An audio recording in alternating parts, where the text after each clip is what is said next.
For the very best in pro wrestling content, subscribe to the Keon Sports YouTube channel. Hey wrestling fans, Vince McKee here with you tonight. Wanted to break down the AEW All Out 2022 card. As usual, I think they hit a home run again tonight. AEW, they've been trying a lot of different things lately that I don't particularly agree with. Way too many titles, way too many factions, way too many other companies getting involved. But at the end of the day, I gotta say, when it comes to pay-per-view, they are the very, very best. This show blew away WWE Clash at the Castle, in my humble opinion. So we're gonna go ahead. We're gonna hand out some grades tonight, grades A through F, and you let me know in the comments if you agree. All right, we got 4 pre-show matches to break down. Let's get to it. The Jericho Appreciation Society. Sammy G and his beautiful new bride. Don't call her Ty Connie. It is now Ty Mello. They defeat Ortiz and Ruby Soho in 6 minutes flat. To me, I'm going to go ahead and give this a B. I agree with the decision. Not sure why Ruby Soho is still getting pay-per-view matches, although to her credit, she's getting them. So somewhere, somehow, she's impressing somebody. I still think it's all about that entrance song. But regardless, Ortiz, nothing without his partner, Santana. And to me, again, smart booking decision. Do we agree with it? Yes, we do. Solid B of a match. Hook defeating Angelo Parker in 3 minutes and 55 seconds. They continue to make Hook look as strong as possible. Gonna go ahead, give this one a B. However, the FTW Championship, to me, it's a minor league belt. But right now, it's enough to continue the process to get Hook over. Pac defeating Kip Sabian. Going to give this a D+. Not because it wasn't a great match. At 12 minutes and 25 seconds, it was. I just think it's a stupid title. The AEW All Atlantic Championship. That's asinine. If you're going to have a belt, call it the Global Championship. Have all countries involved. Don't like that one bit. Also, Pac is one of your most talented performers, and you're squashing him on the undercard. Yeah, it's great that he won, but what are you doing? Eddie Kingston defeating Tomohiro Ishii by pinfall. Now, I do agree with the decision. I'll give the decision to put Kingston over an A. It's been needed for a while. He continues to lose on pay-per-view. Yes, again, this was a dark match, but still, it's not really a dark match because, come on, guys, let's face the facts. Anybody who's watching this is also watching the pay-per-view, okay? So, with that being said, going to give this one an A. I think Kingston needed that win. The ladder match, A+, and here's why. While the match to me was way, way too short at 14 minutes and 15 seconds, you want a ladder match to be a little bit more spaced out, go longer than that. Here's the thing with that ladder match. Stokely Hathaway went from being a joke, in NXT with the Diamond Mine. Now they're starting to push him very, very hard as a serious leader. Then you have guys like, Cesaro. He's not going to win it. Wheeler Yuta, he didn't win it. Phoenix and Penta El Zero, they didn't win it, but what they did here is they slid in what I believe, and I think everybody would believe this, is MJF behind that mask. You're going to play the Rolling Stones music, about the devil. What does he always say? He's the devil. So that makes perfect sense. He didn't take the mask off tonight. He will, and without a doubt, that's MJF who will now get the next crack at the World Championship.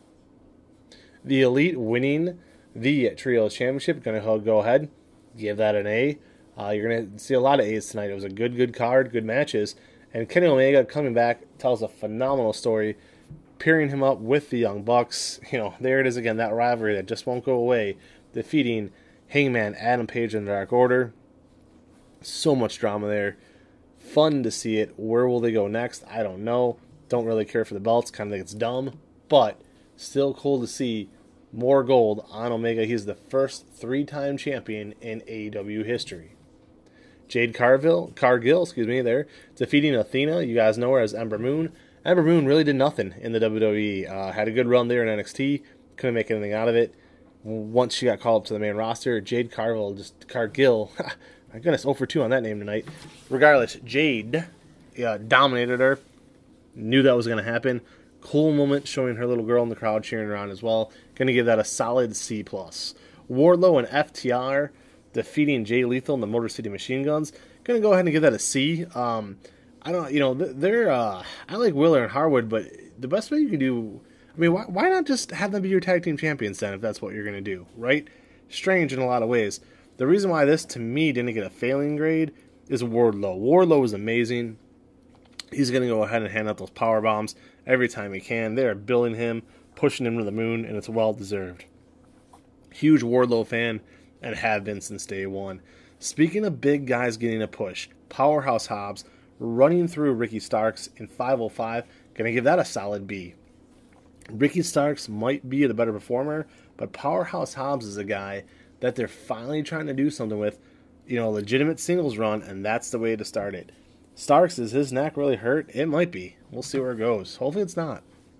Swerve and Our Glory, this was the match of the night.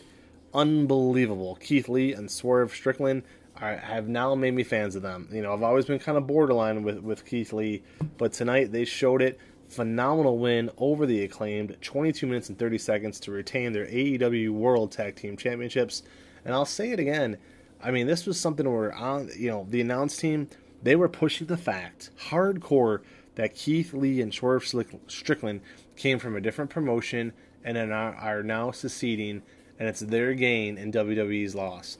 They flat out said it, basically. They referenced how good they were in NXT, how WWE squashed them, how they were lucky to sign them, on and on and on and on. I don't think any of that's by accident, quite frankly. Absolutely love the fact of Keith Lee and Swerve Strickland going over in this match. And absolutely love the fact Bowens and Caster showed they're more than just talk. Incredible match. Crowd loved it as well. And again, here we go. So Tony Storm in the next match, and by the way, that one was A triple plus. This one here I'm going to give a C. Hate the booking decision of Tony Storm going over. Respectable champions like Dr. Brett Baker and Hikaru Shida, they seem to be crushing Shida any chance they get.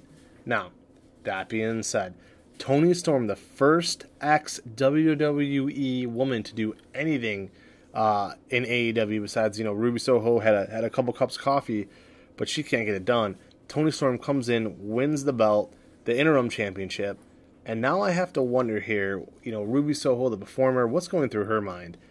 Losing several times for a belt, same thing with Ember Moon tonight. Tony Storm slides right in and wins it. Is it because she's smoking hot? Is it all about looks? Where are they going with that? Very, very interesting. One thing I called on the pre-show that did happen tonight, gonna go ahead and give it an A+. We'll say A- because it was a little too predictable, but immediately, and I thought this was cool that the match didn't even start before Luchasaurus turned on Jungle Boy. I love how they did that way too many times wrestling. You see it during the match. This time, Luchasaurus turns on Jungle Boy before he can even get to the ring. Just a tremendous, tremendous time to watch this go down. The emotions through the roof as his fans and his family were right there. Didn't matter. Cage walks away with the victory. The dream match tonight, everybody wanted to see. Finally got their wish. Bryan Danielson versus Chris Jericho. And just like the first time they met all those years ago in NXT on Bryan Danielson's first night, when he took on Chris Jericho, who went on to be the champion, ironically, during that same stretch. But regardless, unbelievable tonight. Going to give it a solid B+. Danielson losing to Jericho. Don't agree with too much with that decision. Would have liked to see Danielson win. That's the only reason that's not an A. But hey, they're striving towards something there. All that aside, very few times will a dream match live up to the hype. It did and doubled it tonight as Jericho, Danielson nearly go 20 minutes, an absolute shootout. The win goes to, I still call him, I don't care, Y2J. Love the fact that he comes out as Lionheart. Never going to get tired of that gimmick. And there it is. Chris Lionheart Jericho with the win over Bryan Danielson. 2 matches to go. We'll be right back. By the way, the final time on Jericho Danielson, they won a full 23-40. That being said, up next, I'll tell you what a strange night this was for this match. Miro, once out of AEW, realized the grass is not greener on the other side. So does Malachi Black. You guys knew him, WWE fans, as Aleister Black, but regardless, here's what they did with this one then. Made sure Aleister Black took the loss, didn't look good in it, and they made sure Miro did not get the win, even though he was on the winning team. Once again, they gave that to Darby Allin and Sting. Clearly, AEW trying to make a point right now, either you're with us or against us. Not sure how much longer this is going to go on with Miro and Aleister Black, but they made a point pretty quickly. On to the main event we go. Jon Moxley defending that title against CM Punk. And by the way, that last match I gave an F. Really tired of seeing Sting in any kind of match. Never understood the hype behind him, quite frankly. All right, Moxley versus Punk to end the show. With the true health of CM Punk's foot in serious question tonight, smart idea to spend the majority of the beginning part of the match outside in the crowd, getting them involved, getting them hyped, and not really having to do too much rope-to-rope action there for CM Punk. After he did hit that early go-to-sleep, though, maybe thought we were going to get another shocking quick finish. We didn't, as the match rolled on into the crowd. Very, very interesting to me that they would put Punk over so quickly. Yet again, makes him almost invincible in his hometown, and maybe that's what they were shooting for in this one. Gonna give it a C- though, even though I liked the match. The booking to me is atrocious. Not sure what they're doing with this, but hey, let's see what happens next. To me, it was a ratings ploy for more and more people to watch Dynamite, thinking, hey, what could happen? It is what it is. That will do it for tonight.